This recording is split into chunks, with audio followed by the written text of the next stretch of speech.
con respecto a este material que no está en el libro. Yo he dejado con el doctor Sánchez, le he mandado por archivo adjunto este material, que formamos una especie de gacetilla. Una parte, la otra parte, la más gruesa, es la que voy a dar en Montemorelos, pero están todos los cuadros estos. También tengo un disquete aquí conmigo. Si ustedes hacen un arreglo con el pastor Cabrera, yo puedo dejar ese disquete para que este material se pueda imprimir, pero yo me atengo al mecanismo de funcionamiento del instituto. Sencillamente es para decirles que está esta posibilidad.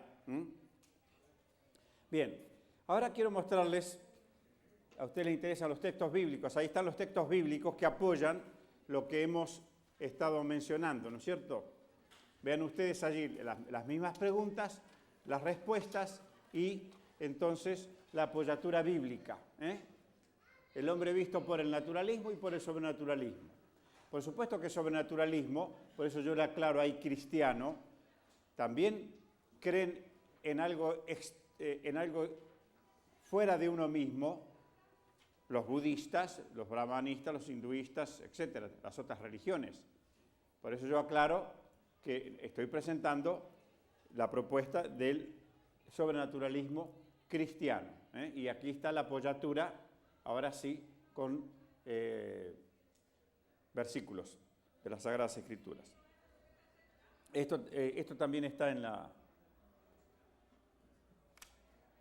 cartilla. Yo le agradezco al doctor Sánchez que haya hecho este esfuerzo, porque le mandé el libro por correo electrónico. Así que él lo tuvo que bajar y, en fin, algunas cosas se perdieron, sepan disculpar, pero la tecnología nunca es tan perfecta como el ser humano. Ya vi que ahí se perdieron algunas cosas dentro del libro, pero bueno, no son tan importantes.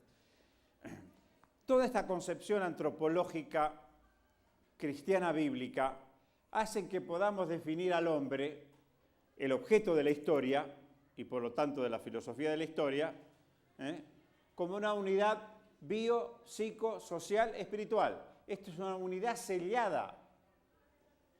Y esto es muy importante. No hay posibilidades de que haya una parte que se desprenda de la otra. Así como el hombre fue creado como una unidad, cuando muere desaparece toda la unidad. Es una unidad sellada. Desaparece completamente. Pero también va a resucitar completa. Este es un concepto muy importante, pero esto es para la otra materia, que no sé si está para el 2005 o para el 2006.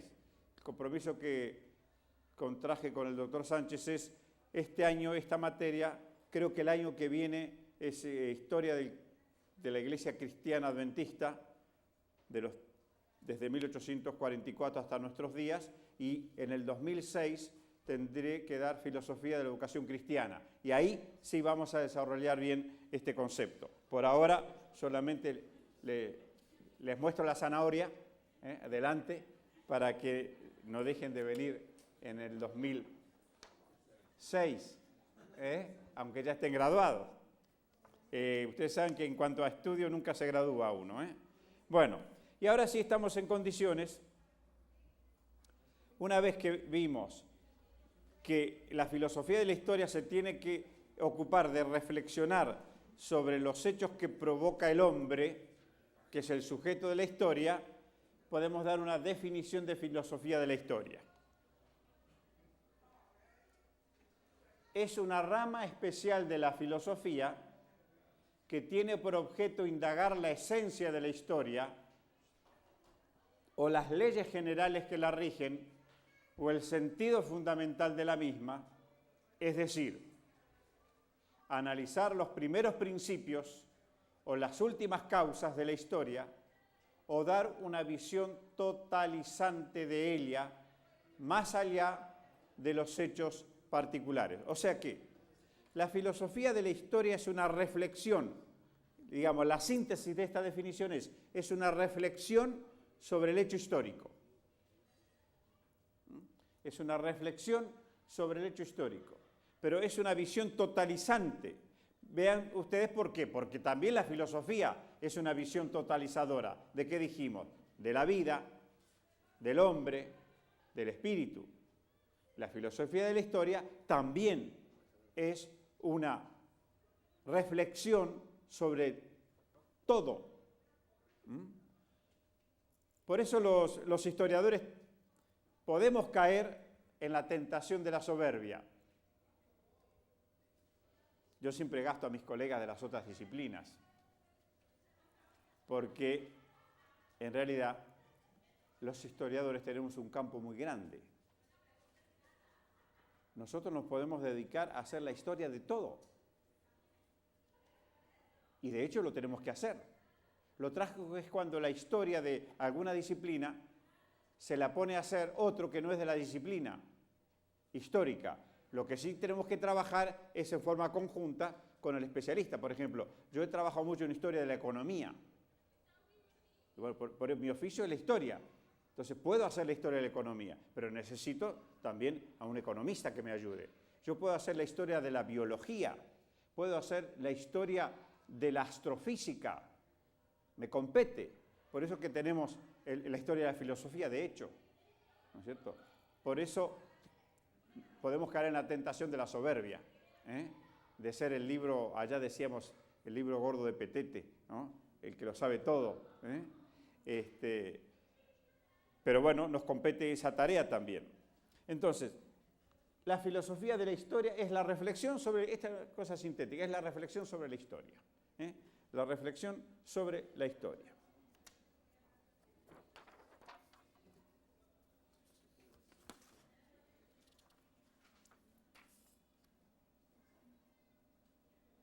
¿De dónde sale la filosofía de la historia?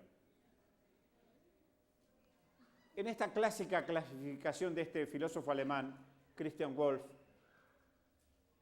sería Wolff en realidad porque es alemán, él hizo una clasificación de la filosofía en dos: la filosofía especulativa o de investigación teórica y la filosofía práctica, o sea, la normativa. Y entonces, en la clasificación que él hizo, dentro de la filosofía especulativa aparece la gnoseología, la metafísica, la filosofía de las ciencias particulares. Y dentro de la filosofía de las ciencias particulares está la filosofía de la historia, así como está la filosofía del derecho, de la religión, de la política, de las matemáticas, etc. Por eso también la filosofía, a veces nosotros competimos con los filósofos, porque también los filósofos tienen un campo muy amplio, tan amplio como el mío. Así como yo hago historia de todas las disciplinas, un historiador hace la historia del trabajo, por ejemplo. Los filósofos también les cabe la responsabilidad de reflexionar sobre todas las disciplinas, ¿no? Así que somos primos hermanos con los filósofos y los tenemos que llevar bien.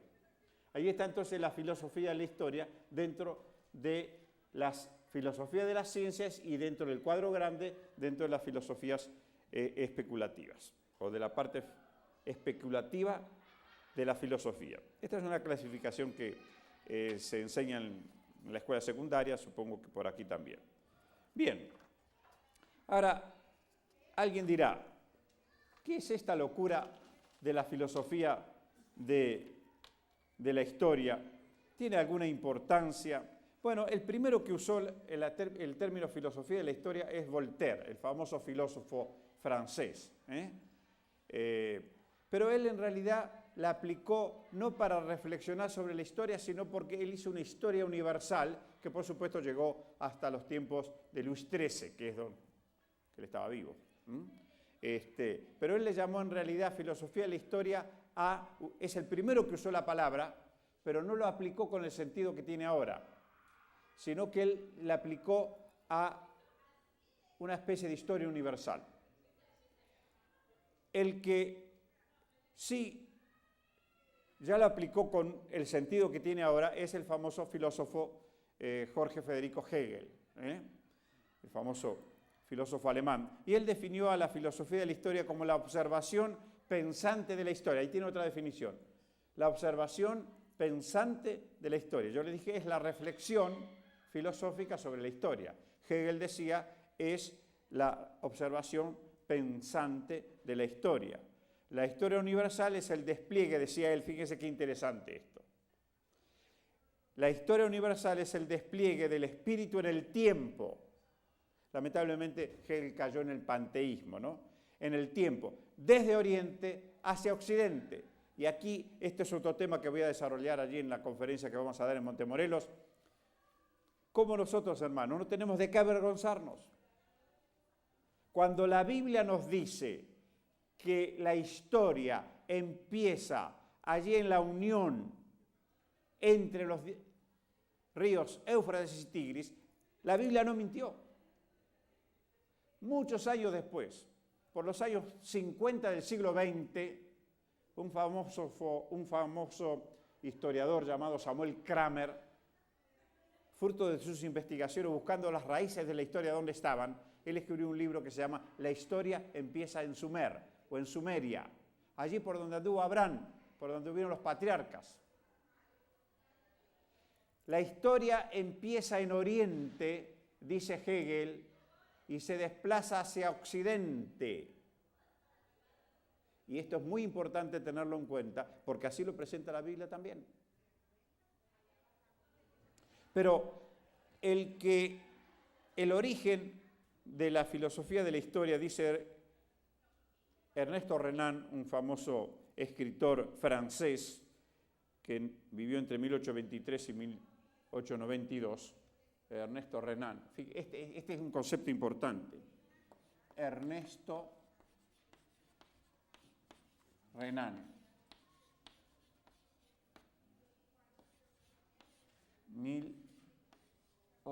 Creo que dije 32. Sí, 1823, vivió poquito, 1892. ¿Estamos? Yo ya estaría muerto. Ah, no, todavía no. Me falta un poquito para llegar ahí. Bueno, Ernesto Renan, fíjese lo que dijo Ernesto Renan.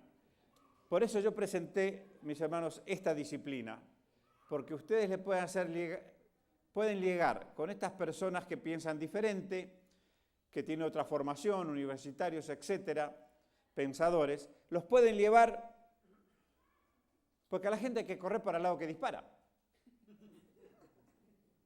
Siempre y cuando no transgredamos principios, ¿no es cierto? No hay ningún problema.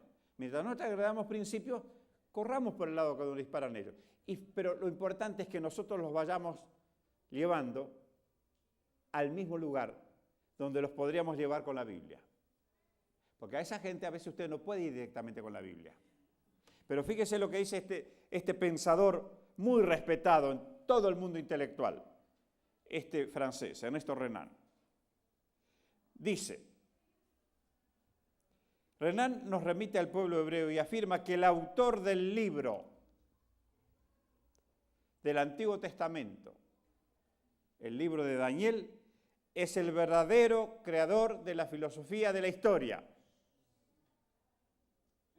¿Qué dice Renan? Que de paso era agnóstico, si no recuerdo mal.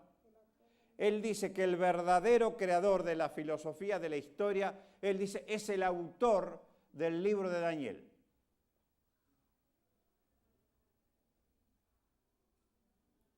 Quiere decir que para nosotros hacer verdadera filosofía de la historia, tenemos que ir a la Biblia.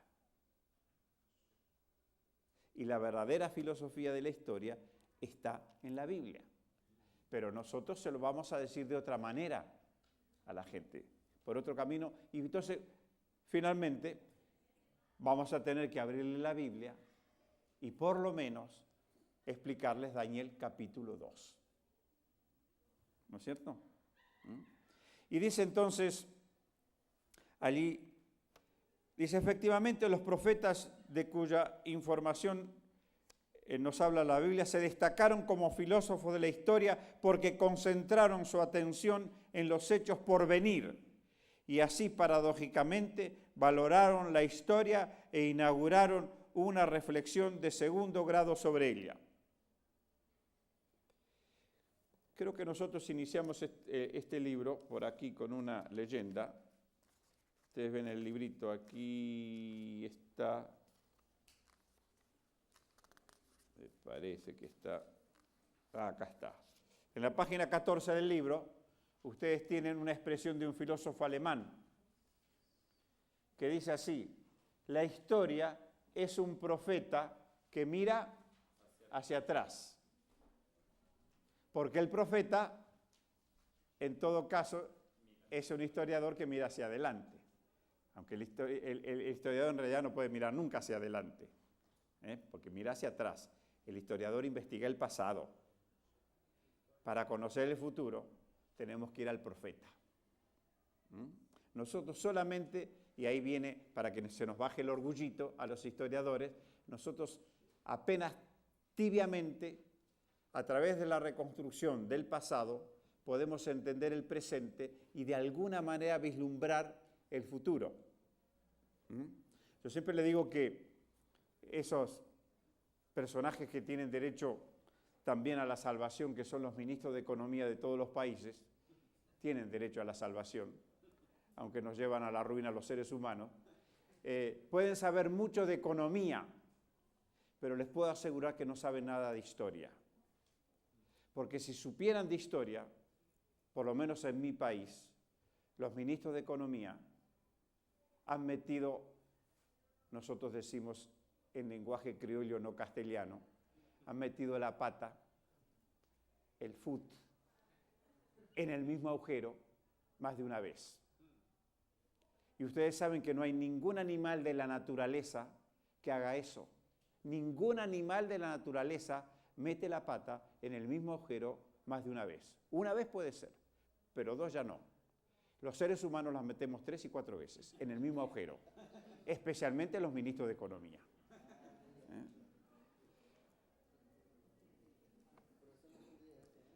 ¿Quién fue el primer filósofo del cristianismo? Fue San Pablo. El primer filósofo del cristianismo fue San Pablo. Y refiriéndose a la condición de los creyentes de Éfeso, allí del Asia Menor, previa a su conversión, él dijo: así que recordad cómo en otro tiempo vosotros, los gentiles según la carne, estabais a la sazón lejos de Cristo, sin esperanza y sin Dios en el mundo. Es interesante cuál fue el aporte, y eso lo conocemos nosotros, pero el filósofo de la historia tiene que reflexionar sobre el aporte que hizo el cristianismo. ¿Qué aporte trajo el cristianismo a este mundo? Les voy a leer una cita de un famoso teólogo y comentarista del Nuevo Testamento, que ustedes habrán escuchado muchas veces, William Barclay. Es bien conocido, tiene un comentario hermosísimo.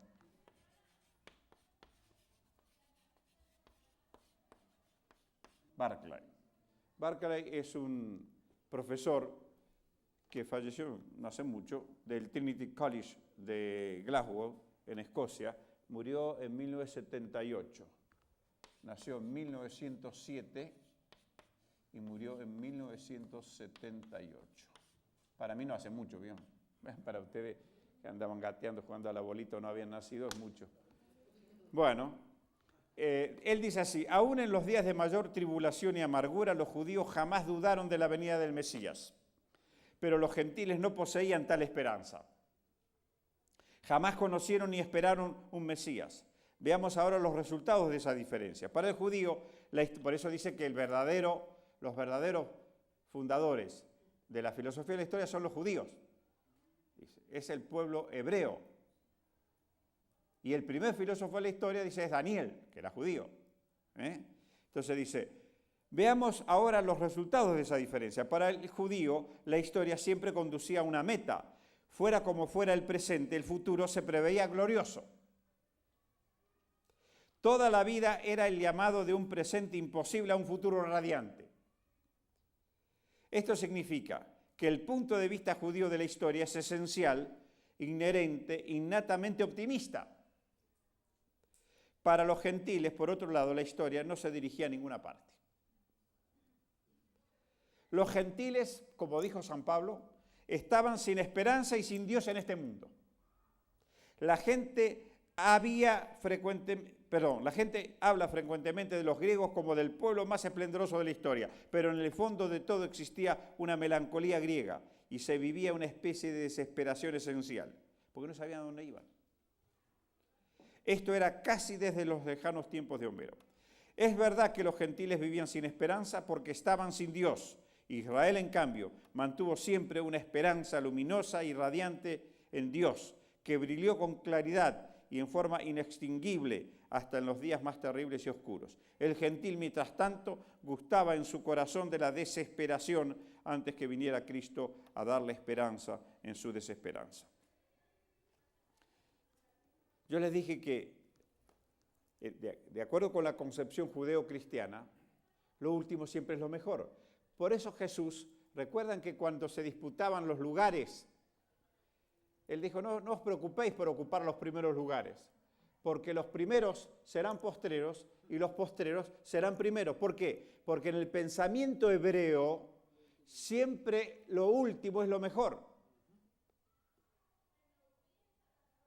Por eso les dije hoy que lo último que creó Dios fue el sábado, es lo mejor. Y porque en el sábado está concentrado el concepto creacionista. ¿Por qué hay tantos ateos? Porque se dejó de guardar el sábado. Porque si a través de las edades se hubiera guardado el sábado y nosotros supiéramos para qué venimos a la iglesia el sábado, de paso hay que saber para qué uno viene.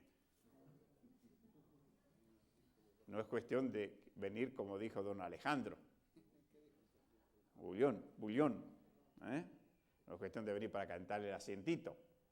Si nosotros venimos aquí porque cada sábado recordáramos que Dios creó todas las cosas y reposó el día, ¿o ustedes por qué creen que Satanás borró el sábado? Porque borrando el sábado, lo borró a Dios como creador. Y si lo borró como creador, lo borra como restaurador. Porque en la tierra nueva nos reuniremos de mes en mes y de sábado en sábado. El sábado viene desde la creación y no termina nunca. Es una institución siempre vigente. Lo último en el pensamiento hebreo es lo mejor. Y lo mejor siempre viene al final. Por eso los judíos, ustedes dicen, cuando ven esas películas tristes de los campos de concentración, ustedes vieron, los llevaban como ganado en los vagones a los judíos, ¿no es cierto? Y los judíos salían de esos vagones, viajando a veces muchas horas o días, muchos morían, por supuesto, otros se enfermaban, estaban desesperados, con poco aire. Cuando salían y les decían, ahora vamos a darles una ducha, iban contentos, porque siempre lo mejor estaba después. Después de todo eso que habían sufrido, la ducha era lo mejor. Y uno dice, pero ¿será posible que fueran a la ducha contentos? Y la ducha no era de agua, era de gas. Pero ellos iban contentos. ¿Y por qué sobrevivieron los que sobrevivieron? Porque ellos sabían que el día siguiente iba a ser mejor. Ellos creían que iba a ser mejor, a veces no lo era, pero ellos creían que lo iba a ser. ¿Por qué? Porque estaban basados en esta filosofía de la historia bíblica, que siempre y finalmente nosotros sabemos que lo mejor está en el futuro. ¿Qué es lo mejor para nosotros? ¿Qué es lo mejor que está en el futuro? La segunda venida de Cristo. Y esta es la esperanza que nosotros podemos llevarle a la gente. Con otro caminito, hacemos otro caminito para llevarlos a la gente finalmente a la misma necesidad, a reconocer la misma necesidad. Por eso nosotros decimos que la filosofía de la historia tiene todavía actualidad.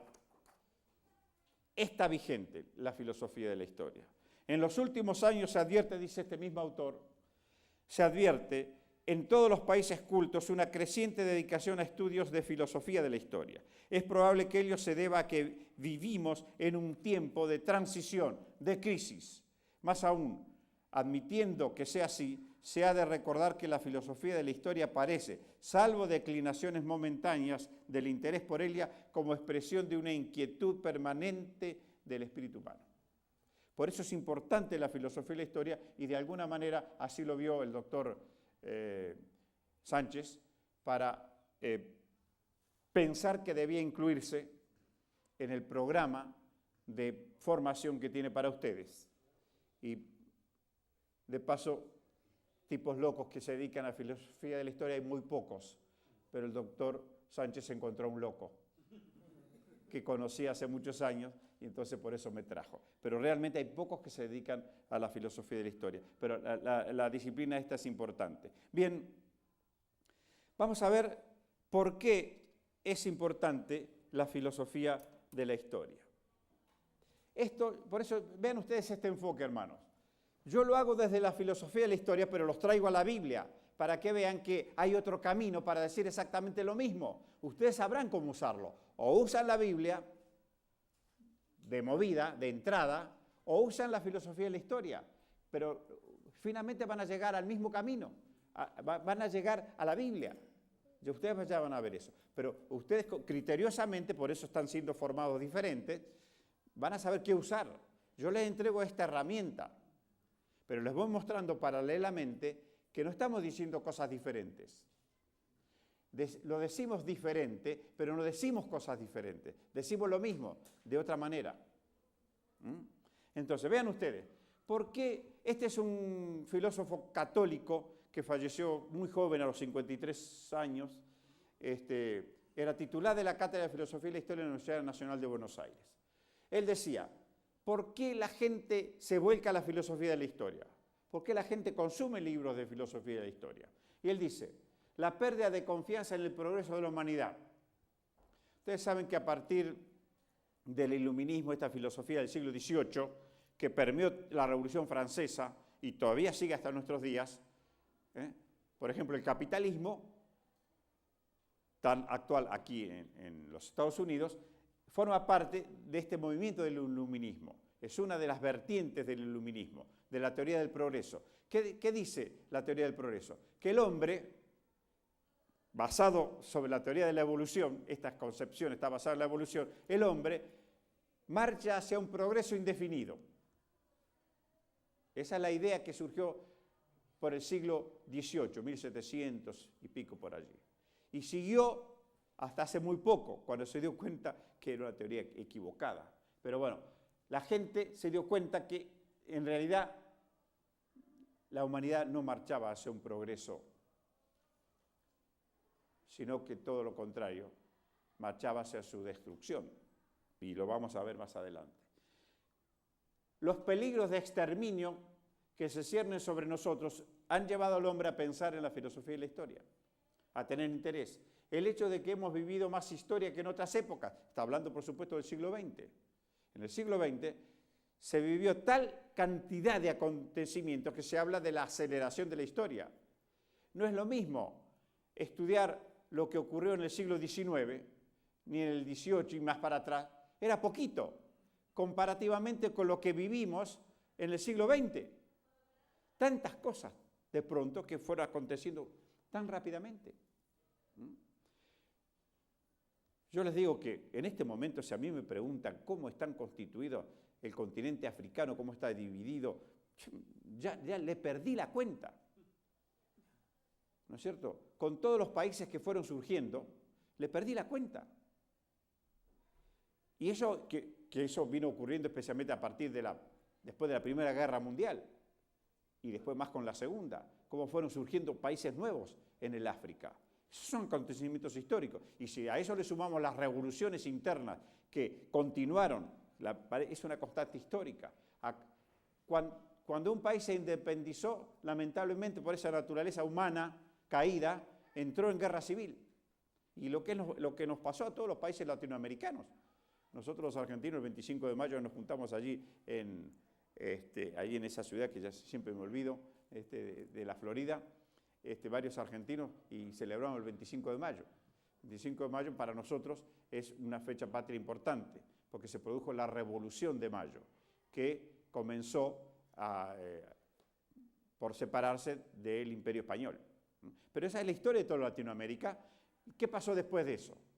Después de la Revolución de Mayo. Caímos en la guerra civil. Y es lo que le pasó a todos los países latinoamericanos, le pasó a todos los países, le pasó a Estados Unidos también, ¿no es cierto? Le pasó también a los países africanos. Y a partir de allí, una cantidad de acontecimientos que uno le pierde la pista, se vuelve loco, ¿no es cierto? La pérdida de fe en Dios es una de las notas tónicas en el siglo XX y en el siglo XXI. Aunque ahora vamos a hablar del siglo XXI mañana. La creciente aceleración del movimiento histórico, la decisividad del futuro en épocas de alta aceleración. Cuando hay tantos acontecimientos, el hombre se da cuenta que está viviendo momentos cruciales, que hay que tomar decisiones importantísimas. Y eso le crea conflictos, le crea problemas, no sabe sobre qué base tomar las decisiones. Bueno, algunos recurren a la filosofía de la historia. Nosotros los podemos ayudar, ¿no es cierto?, de otra manera. ¿Cuál es la utilidad de la historia? Muchos podríamos decir acerca de la utilidad de la historia, pero este no es el tema que estamos abordando. Debemos referirnos a la utilidad de la filosofía de la historia. ¿Cuál es la diferencia? La historia tiene por objeto reconstruir el pasado del hombre, dijimos. La filosofía de la historia reflexiona acerca del hecho histórico. La filosofía de la historia se preocupa por entender el presente y también pretende delinear el futuro. Por eso, el profesor Stern, es un famoso profesor, Alfred Stern, que enseñó aquí en los Estados Unidos, no es partidario del pragmatismo histórico, pero admite que hemos llegado a comprender ahora, a costa de grandes sacrificios, que la historia es un río rápido y turbulento, que fluye desde el pasado a través del presente y va hacia el futuro, y que nos arrastra a pesar nuestro. Nos arrastra en el torbellino la historia. Alfred Stern.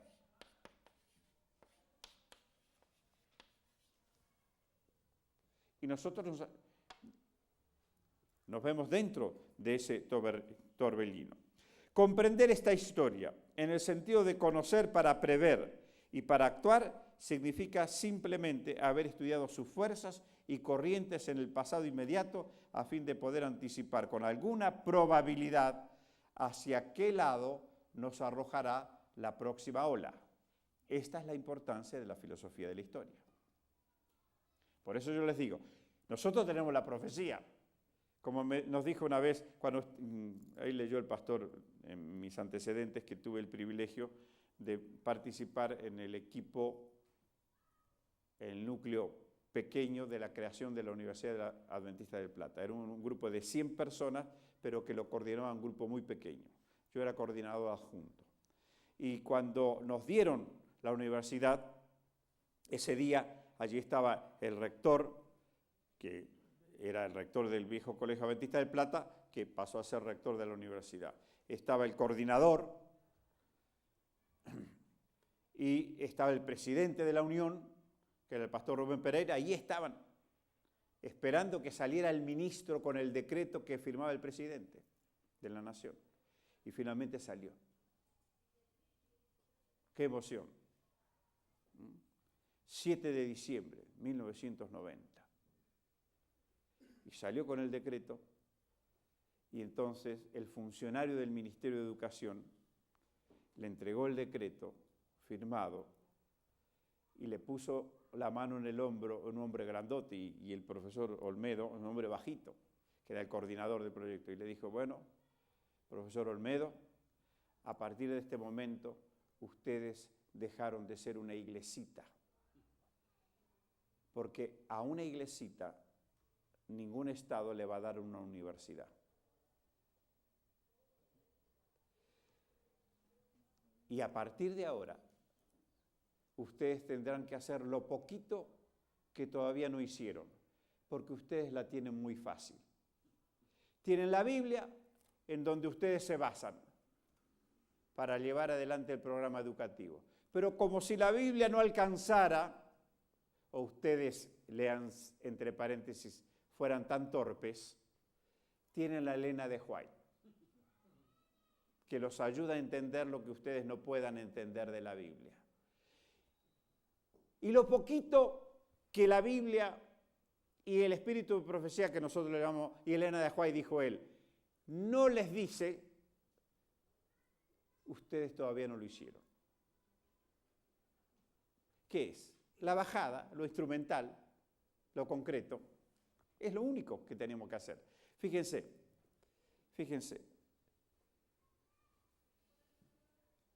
nosotros no tenemos excusa, pero la gente de afuera no conoce. Así que nosotros vamos a la Biblia, tenemos todo resuelto. ¿Qué va a pasar? Vamos a la Biblia, más o menos tenemos la idea, bastante cercana. O sea, el final lo tenemos listo nosotros, el final lo conocemos. El final de la película, que es lo que la mayoría del mundo quisiera ver, nosotros ya la vimos. Los demás no. Y están preocupados con cómo va a terminar esta película. Película que cada vez tiene más elementos adentro. Y las imágenes pasan más rápido. Más imágenes y más rápido. Y nos arrastra. Y nos lleva, como dice Esther. Y no podemos evitarlo. Nosotros a través de la filosofía y la historia los podemos hacer reflexionar acerca de hacia dónde vamos. ¿Por qué? Porque decimos, mire, la filosofía y la historia nos puede ayudar a entender a usted y a mí hacia dónde vamos. Y entonces lo llevamos a los auténticos filósofos de la historia, que son los profetas del Antiguo Testamento. Y allí la película está revelada por anticipación. El fin de la película lo tenemos allí. Bien, tenemos que seguir avanzando. Acá vamos a tener, por eso dice allí en Primera de Tesalonicenses el apóstol San Pablo, Primera de Tesalonicenses 5:21, no despreciéis las profecías, examinadlo todo y quedaos con lo bueno. No le tengamos miedo a los libros seculares, examinémoslo. Esto también lo voy a enseñar allá en Montemorelos, pero tenemos que usar un filtro. Nuestra cabecita, hermanos, tenga el formato que tenga. Algunos están conformes con el formato que tiene, otros no están conformes, la culpa no la tenemos nosotros. Yo le echo la culpa a mi mamá y a mi papá y resuelvo el problema, ¿no es cierto? Nuestra cabecita tiene que usar, acá Pastor Cabrera, la palabra embudo, ¿se entiende? ¿Se usa acá? Es ese artefactito que para que no se caigan los líquidos, lo usamos, o los granos, un embudo, y pues metemos adentro para que pase. Bueno, nuestra cabecita tiene que actuar como un embudo, pero ese embudo, antes que salga el producto final por el cañito más chiquito, tiene que tener entre medio 2 filtros, o un filtro con 2 elementos filtrantes. Primero la Biblia, y después el espíritu de profecía. Todo eso que leemos es escudriñarlo todo. Por supuesto no vamos a ir, ustedes entienden, no vamos a ir a un tarro de basura, ¿no es cierto?, para buscar algo bueno. Lamentablemente mucha gente en América Latina, la única manera de comer que tiene, y está ocurriendo en mi país, granero del mundo, van a comer sacando de los tarros de basura. Pero nuestro filtro, si están bien los 2 elementos filtrantes, va a sacar lo bueno. No tengamos miedo. Tenemos que conocer cómo piensa el otro para poder dialogar con él, porque si no, estamos hablando lenguajes diferentes y no nos vamos a entender. Entonces, no despreciéis las profecías, examinadlo todo y quedaos con lo bueno. Bien. Y ahora entonces un concepto que está en el programita, que es, ¿cuál es la diferencia entre filosofía de la historia y teología de la historia? Hay una disciplina que se llama teología de la historia. Ustedes se dan cuenta que un adventista se ve muy tentado a hacer teología de la historia. Son campos que se tocan, y yo permanentemente me voy pasando, pero quiero dejar clarita la diferencia. La filosofía de la historia dijimos que es la reflexión sobre la historia, pero siempre usando la razón. La razón. La teología de la historia es la reflexión sobre la historia, pero usando la revelación. ¿Está claro? La filosofía de la historia reflexiona sobre la historia, pero usando la razón. La teología de la historia reflexiona sobre la historia, pero usa la revelación. Esa es la diferencia. Bueno, y entonces ahora sí tenemos algunos problemas filosóficos históricos para el debate. Y tenemos aquí entonces algunas concepciones, por ejemplo, de la historia.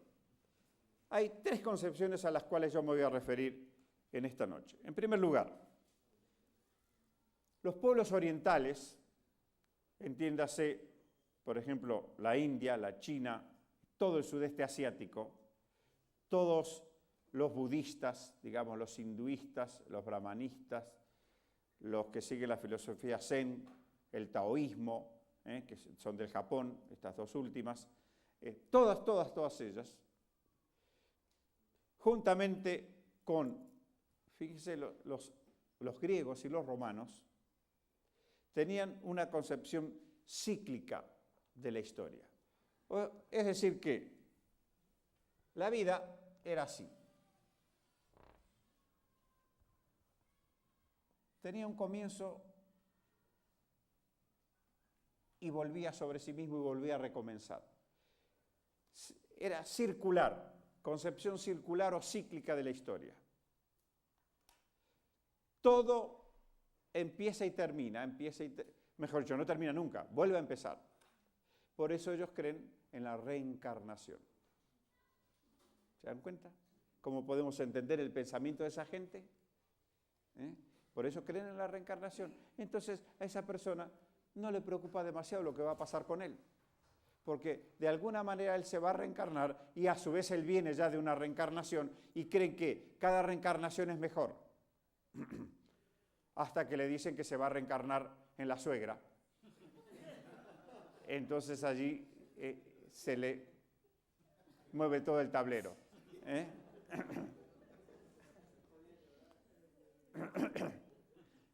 Con todo el respeto que tengo por mi suegra, porque es mi suegra preferida. Y a su vez yo soy el yerno preferido de ella, porque tiene una sola hija y es mi esposa. La reencarnación, concepción cíclica de la historia. Por eso ellos no tenían sentido, no sabían hacia dónde iban. No tenían un proyecto. Todos los pueblos orientales, los griegos y los romanos. Es el cristianismo el que introduce otra concepción diferente de la historia. La vamos a dejar para un ratito. Hay otra concepción, entonces esta es la circular o cíclica. Para los que han estudiado humanidades, hay un libro famosísimo, que se llama, de un rumano, si no recuerdo mal, pero ya me va a venir el nombre, que se llama El mito del eterno retorno. El mito del eterno, es un libro clásico, se estudia en todas las universidades, los que hacen literatura, humanidades, filosofía. Mircea Eliade se llama. Mircea Eliade.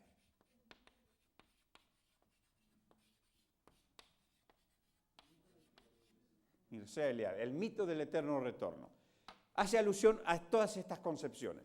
La otra concepción, que esta es la circular, hay una que es dualista. ¿Qué dice el dualismo? El dualismo dice que hay dos fuerzas, que es el bien y el mal. Nosotros también decimos lo mismo. Y esta idea del dualismo está en los persas. Y ellos consideran que hay dos dioses. Un dios del mal, Arimán, y un dios del bien. Ay, se me fue el nombre, pero ya lo vamos a sacar ahora. El Dios del mal. Acá estamos. Dualista, sí.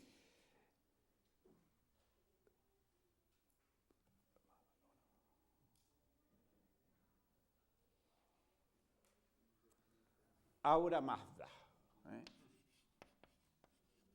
Como el auto.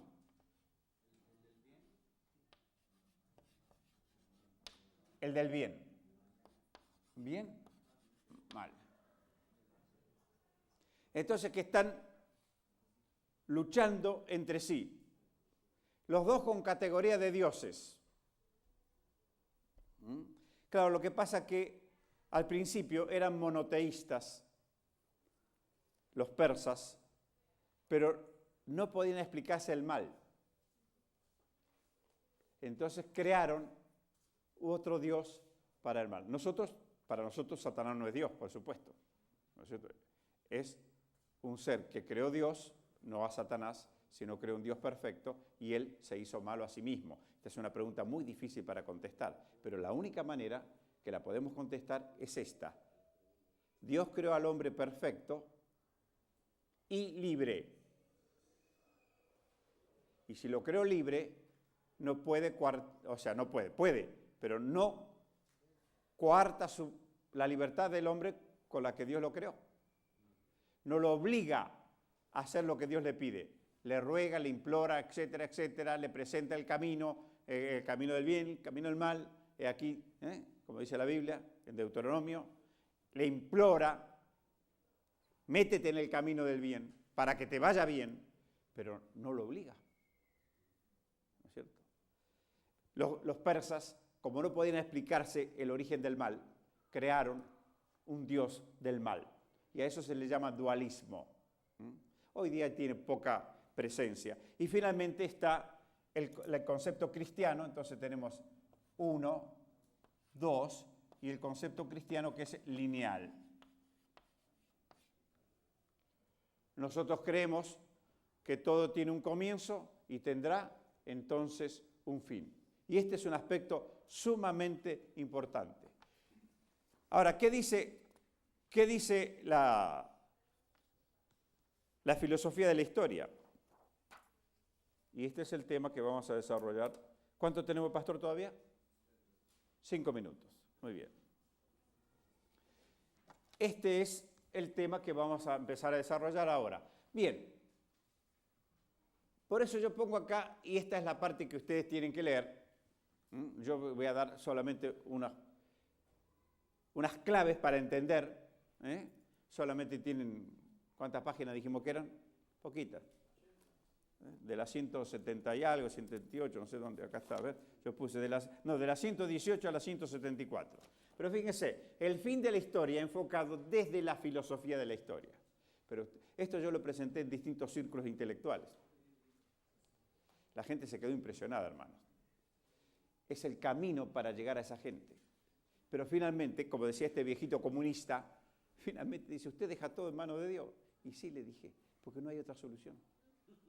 Pero, ¿cómo lo llevamos? A través de la filosofía de la historia. Entonces, el fin de la historia, ¿será contingente, posible o necesario? ¿Cuáles son los indicadores del fin? ¿Habrá soluciones humanas? Remisión a la escatología. Y esto no lo decimos nosotros, esto lo dicen los filósofos de la historia.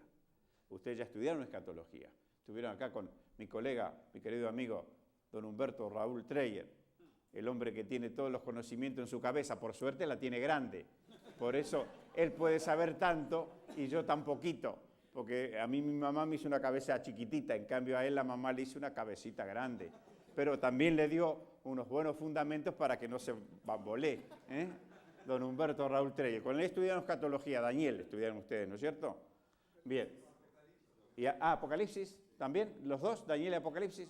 Apocalipsis solo. Apocalipsis, porque él da Daniel y Apocalipsis. Bueno, y entonces nos tenemos que preguntar, ¿ese tiempo será final o inaugural? Bueno, vamos a aprovechar cada segundo nomás, no le vamos a dar.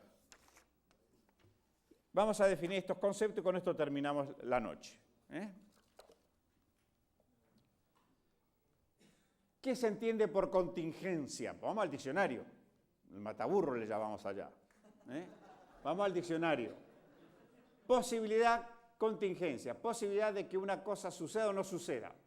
Es contingente. Puede ser que ocurra o no. Es sinónimo de azar, de acaso. En la contingencia, eventualidad, accidente, puede averiguarse la causa, en el azar no. En la contingencia, eventualidad o accidente, puede averiguarse la causa. En el azar no. Pero ¿puede ocurrir o no puede ocurrir? Es contingente. Posibilidad. El avión, por ejemplo. Que yo llegue acá, está planificado que llegue. Pero yo estaba mirando a ver si aparecía algún hijito de Bin Laden al lado mío. Si viniera algún hijito de Bin Laden al lado mío, la contingencia crece para que no llegue el avión, ¿no es cierto? Es contingente que el avión llegue o no llegue. Está planificado que llegue, pero bueno, hay muchos factores. Le fallan las turbinas, se traga otro avión, se traga una montaña, ahí tiene una cosita por allí, y bueno, es contingente. ¿Puede ocurrir o no puede ocurrir? ¿No es cierto? La posibilidad, calidad de lo posible, que puede suceder, que se puede ejecutar. Esto ya es más seguro. En cambio, la necesidad es imposibilidad de que una cosa deje de ser. Es necesario, no queda otra salida. El fin de la historia es necesario, no queda otra salida. Yo les anticipo, porque todas las cosas tuvieron un comienzo y en la concepción lineal del tiempo tendrán que tener un fin. Pero ahora vamos a ver desde la filosofía de la historia si es cierto que el fin de la historia es necesario. Y vamos a ver qué es lo que dicen los filósofos de la historia. Y ustedes se van a quedar asombrados de que finalmente ellos dicen lo mismo que decimos nosotros sobre la base de las Sagradas Escrituras. Que Dios les bendiga, que puedan digerir todo esto, no duerman tanto, tienen que leer algo, hojear el libro por lo menos, porque mañana tenemos la pruebita, si no.